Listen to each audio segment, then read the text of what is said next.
Hello दोस्तों, welcome to my YouTube channel.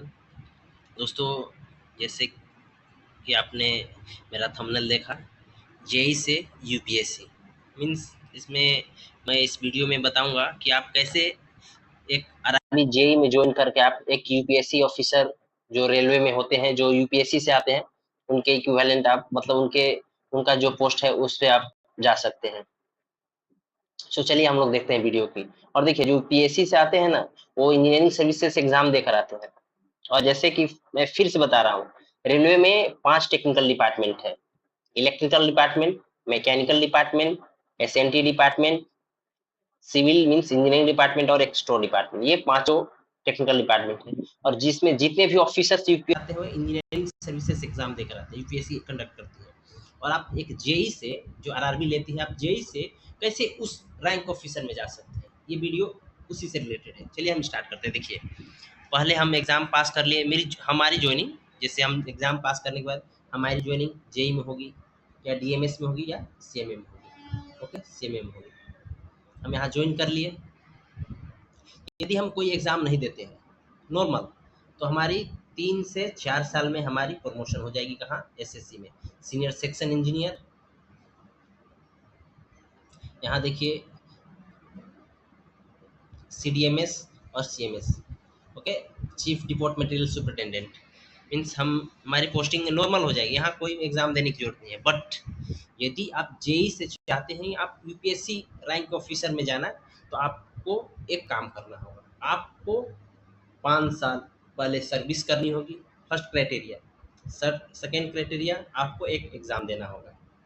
उस exam में पास करने के बाद आपको जितने भी ऑफिसर यूपीएससी से बनते हैं, उस कैटेगरी में आप जाइएगा। देखिए, यहाँ पे है, मान लीजिए आप सपोज दैट आप मान लेते हैं मैकेनिकल के हैं, तो आप देखिए जेई मैकेनिकल हुए, एसएससी मैकेनिकल हुए। मान लीजिए आप एसएससी हैं, यदि 5 साल हो गया है, फिर भी आप एग्जाम दे सकते हैं। देखिए, एक डाउट नहीं होना चाहिए कि आप जेई हैं, 5 साल हुआ तभी देख नहीं।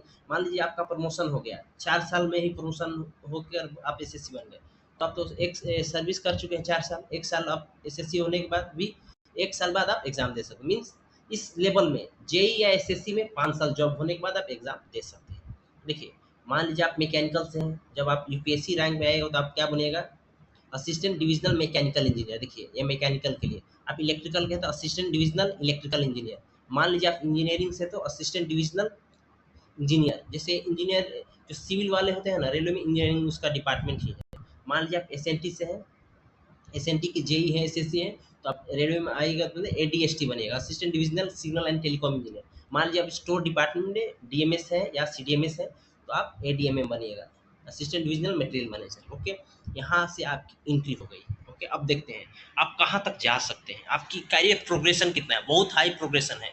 आप बता रहे हैं कि रेलवे में आप एडमिनिस्ट्रेटिव ग्रेड का ऑफिसर बन सकते हैं, आप जेई से ज्वाइन करके। अच्छा अपॉर्चुनिटी आपके लिए। देखिए, जैसे आप यूपीएससी रैंक के ऑफिसर्स में आ गए, अब देखिए आपकी आपको अब नेक्स्ट टाइम से एग्जाम देने की जरूरत नहीं है। आप हर 10 साल में नेक्स्ट प्रमोशन में चले जाइएगा। देखिए, जो सपोज दैट जैसे इलेक्ट्रिकल वाले हैं, तो इलेक्ट्रिकल वाले डी बन जाएंगे, डिविजनल इलेक्ट्रिकल इंजीनियर। जो मैकेनिकल वाले हैं, डीएमई बन जाएंगे, डिविजनल मैकेनिकल इंजीनियर। जो इंजीनियरिंग डिपार्टमेंट जो सिविल से है, वो डी बन जाएंगे, डिविजनल इंजीनियर। और जो एसएनटी में है, डीएसटी बन जाएंगे, divisional signal and telecom engineer. और जो स्टोर डिपार्टमेंट पे है, जो डीएमएस से आए थे, डीएमएस सीडीएमएस, वो डीएमएम बन जाएंगे। ओके, डीएमएम या एसएमएम, ऐसे पोस्ट होती हैं, वो बन जाएंगे। फिर नेक्स्ट, देखिए, फिर नेक्स्ट 10 साल में आप देखिए, यहाँ से एडमिनिस्ट्रेटिव ग्रेड स्टार्ट होता है। एडमिनिस्ट्रेटिव ग्रेड, रेलवे की जो एडमिनिस्ट्रेटिव जो एडमिनिस्ट्रेशन देखा जाता है, वहाँ से जेएजी ऑफिसर बोलते हैं इसको, जूनियर एडमिनिस्ट्रेटिव ग्रेड बोलते हैं इसको। यहीं से ऑफिसर एडमिनिस्ट्रेशन में आ जाते हैं। देखिए, यहाँ यदि आप इलेक्ट्रिकल में है और डिवीजन में है, तो आप सीनियर डी की पोस्ट रखिएगा। यदि आप मैकेनिकल में है तो सीनियर डीएमई। यदि आप इंजीनियरिंग में है तो सीनियर डीई।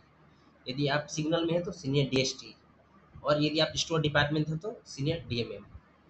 यदि आपकी पोस्टिंग मान लीजिए जोनल लेवल पर पोस्टिंग होती है, सेम सेम जेजी ऑफिसर रहेगा, बट जोनल में है, तो आपकी पोस्ट का नाम है deputy chief engineer electrical engineer, deputy chief mechanical engineer, deputy chief engineer जो इंजीनियरिंग से आते हैं।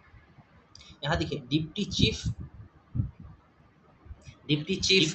Material manager. Okay, deputy chief material manager. So आप यहाँ 10 साल के अंदर फिर यहाँ पहुँच गए। फिर नेक्स्ट 10 ईयर्स में आप सीनियर एडमिनिस्ट्रेटिव ग्रेड में चले जाएगा। सीनियर एडमिनिस्ट्रेटिव ग्रेड देखिए, चीफ अपने डिपार्टमेंट का चीफ मतलब जितने भी चीफ होते हैं वो बन जाएगा 10 साल में जूनियर के बाद।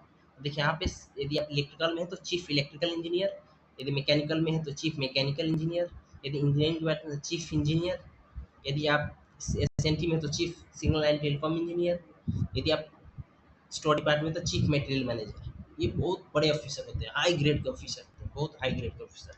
यदि आपकी सर्विस मैक्सिमम, मैं जेई में जितने भी लोग एंट्री लेंगे यहाँ तक आप आ सकते हैं, एसएसजी रैंक तक, क्योंकि उसके बाद हमको नहीं लगता है कि आपकी सर्विस 10 साल की बचेगी, क्योंकि 10 साल तक हमको जैसे कोई ज्वाइन किया है, देखिए यहाँ से मैं बता दे रहा हूँ, मान लीजिए जेई ज्वाइन किया आप 25 साल में, ओके, आप 25 साल में जेई ज्वाइन किए, 5 साल में आप एलिजिबल हो गए, तो आप 30 साल में बन गए इस रैंक में, असिस्टेंट रैंक में असिस्टेंट के जितने भी ऑफिसर एंट्री लेवल पे यूपीएससी एंट्री लेवल बन गए। फिर 10 साल आपकी हो गई, तो यहाँ हो गई आपकी 30 साल हो गई, 30 साल हो गई। फिर यहाँ 40 साल में आप ये बन गए, ओके, जो डिविजनल इलेक्ट्रिकल इंजीनियर और divisional mechanical divisional engineer DST और डीएमए यहाँ बन गए 40 साल में। देखिए 50 साल में आप क्या बन गए, जूनियर एडमिनिस्ट्रेटिव ग्रेड के ऑफिसर बन गए। और देखिए 50 साल में आप क्या बन गए, 50 साल में आप 50 साल में आप जूनियर एडमिनिस्ट्रेटिव ग्रेड के ऑफिसर बन गए।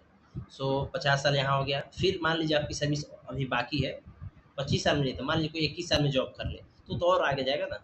मान लीजिए 50 साल हो गया, फिर अब आपकी है जॉब 50 साल के बाद यहाँ पे आप एक बार शिफ्ट हो जाइएगा, ठीक है, एक बार शिफ्ट होकर यहाँ तक आएगा। और हो सकता है यहाँ 2 या 3 साल या 6 महीना भी जॉब मिलता है, बट एसएसजी रैंक में आप रिटायरमेंट ले लीजिए, मीन्स आपकी जर्नी बहुत अच्छी होगी। सो आप लोग जेई के लिए अच्छा से प्रिपरेशन कीजिए, मैं जेई के रिलेटेड और भी वीडियो लाऊंगा। और जेई का देखिए ये तो प्रमोशन का हुआ, जेई के लिए जैसे बहुत लोग पूछे सैलरी के लिए, तो सैलरी के लिए मैं सोच रहा हूँ, देखूंगा होगा तो मैं लाऊंगा, बट एक चीज़ ध्यान रखिए, जेई का प्रिपरेशन कीजिए। मैं कुछ दिनों बाद, यदि जैसे मेरा सब्सक्राइबर 50 नंबर होने से मैं लाइव आ सकता हूँ, और मैं अभी लाइव नहीं आ सकता, यदि मैं लाइव आने लगूंगा तो मैं टेस्ट सीरीज चलाऊंगा, सिविल के लिए, इलेक्ट्रिकल के लिए, मैकेनिकल के लिए और इलेक्ट्रॉनिक्स वालों के लिए। मैं ऑनलाइन लाइव क्लासेस में टेस्ट सीरीज, मैं कोई भी टेस्ट लूँगा, ऑफलाइन टेस्ट लूँगा, उसको चलाऊँगा, 1 घंटा डेली चलेगा, हर ब्रांच के लिए चलेगा। सो मेरा ये प्लान है। सो आप लोग देख लीजिए, जेई का प्रिपरेशन अच्छा से कीजिए, मैं आप लोग के साथ हूँ। Okay, thank you for watching this video.